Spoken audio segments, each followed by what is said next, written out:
سورہ یاسین قرآن مجید کا 36واں سورہ ہے جسے قلب القرآن یعنی قرآن کا دل کہا جاتا ہے۔ اس میں توحید، رسالت اور آخرت کے اہم مضامین پر روشنی ڈالی گئی ہے۔ یہ سورہ مکی ہے اور اس میں کل 83 آیات ہیں۔ اہم موضوعات: رسالت: سورہ یاسین میں انبیاء علیہ السلام کا ذکر ہے جنہیں اللہ نے قوموں کی ہدایت کے لیے بھیجا اور ان قوموں نے انکار کیا۔ خاص طور پر ایک بستی کا واقعہ بیان کیا گیا ہے جہاں رسول بھیجے گئے اور ان کا سامنا قوم کی طرف سے انکار اور تکذیب سے ہوا۔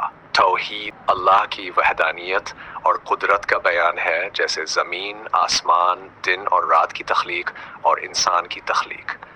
اللہ کی تخلیقی قوت کی نشانیاں کائنات میں ہر طرف پھیلی ہوئی ہیں۔ آخرت کا بیان: قیامت، جزا و سزا اور جنت و دوزخ کا تفصیلی ذکر کیا گیا ہے۔ انسان کو خبردار کیا گیا ہے کہ اس دنیا کے بعد آخرت کی زندگی ہے جس میں ہر شخص کو اپنے اعمال کا حساب دینا ہوگا۔ قرآن کی عظمت: اس سورہ کے آغاز میں قرآن مجید کی اہمیت اور اس کی ہدایت کو بیان کیا گیا ہے۔ انسان کی ناشکری اور غفلت کا ذکر کیا گیا ہے کہ وہ اللہ کی نعمتوں کا انکار کرتا ہے اور اپنی زندگی کو دنیاوی فائدوں تک محدود کر لیتا ہے۔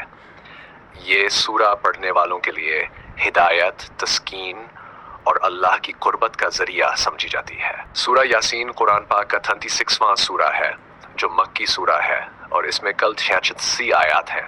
اسے قلب القرآن یعنی قرآن کا دل کہا جاتا ہے کیونکہ یہ ایمان کی بنیادی باتوں اور آخرت کی یاد دہانی پر مشتمل ہے۔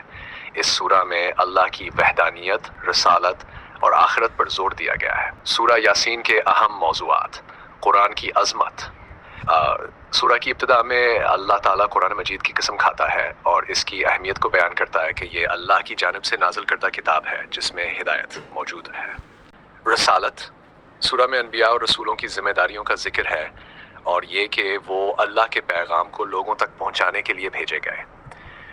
ایک خاص قصہ بھی بیان کیا گیا ہے جس میں ایک بستی کے لوگوں کی سرکشی اور اللہ کے رسولوں کا ذکر ہے۔